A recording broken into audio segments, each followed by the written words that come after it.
Урматтуу өлкө президенти Садыр Нуркожоевич, урматтуу өкмөт мүчөсү Камчыбек Кыдыршаев, сиздерге биз ассоциация строителейдин мүчөлөрү, строительдердин ичинен түзүлгөн демилгечи топтор, жалпы строительдер могу быйыл кирген БСК боюнча банковский сопровождение контракты деген маселе менен чоң үмүт менен кайрылуудабыз. Үмүтүбүз бир эле, жеңилдетип, жөнөкөйлөнтүп, эгерде андай мүмкүнчүлүктөр тез аранын ичинде болбосо, анда ушул приказ Минфина БСК жөнүндө ушуну жокко чыгарып же болбосо токтото турсак. Внутренний рынок пока даяр эмес экен. Ушундай чоң үмүт менен бүгүн мына ассоциация строителейдин эгидасынын алдында чоң жыйын өткөрдүк.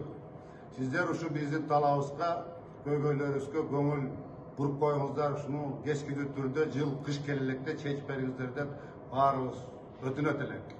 Рахмат сизге. Бул банктык коштоо боюнча өтө чоң проблемалар келип чыкты.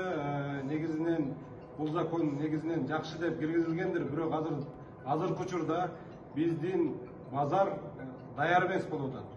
Рынок сырой, орусча айтканда. Бардыгы ушул маселеге келип такалып атат. Акыркы чекитти Газпром койгон жерде бир топ бюрократиялык маселелер болуп атат. Бул жерде аткарып аткан БСК боюнча иштеп аткан подрядчиктер аябай чоң кыйналууга дуушар болушту. Бул маселелер боюнча биз бүгүн конференция өткөрдүк. Тиешелүү мамлекеттик органдарга дагы жеткиргенге аракет кылдык. Бирок сиздерге дагы үнүбүздү жеткирели деп атабыз. Бул маселе боюнча өзгөчө көңүл буруп, өзгөчө карап берип коюңуздарды суранабыз.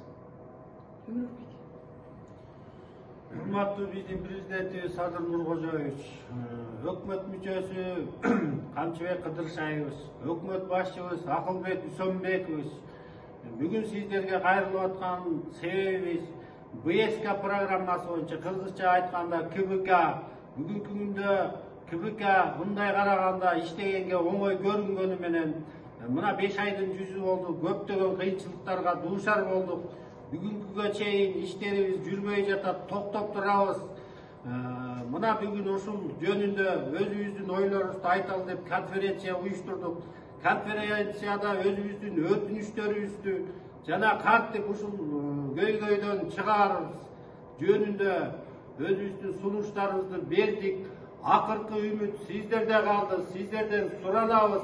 Ушу биздин маселелерибизди карап, оң жагына чечип бериңиздерди дагы бир жолу суранабыз.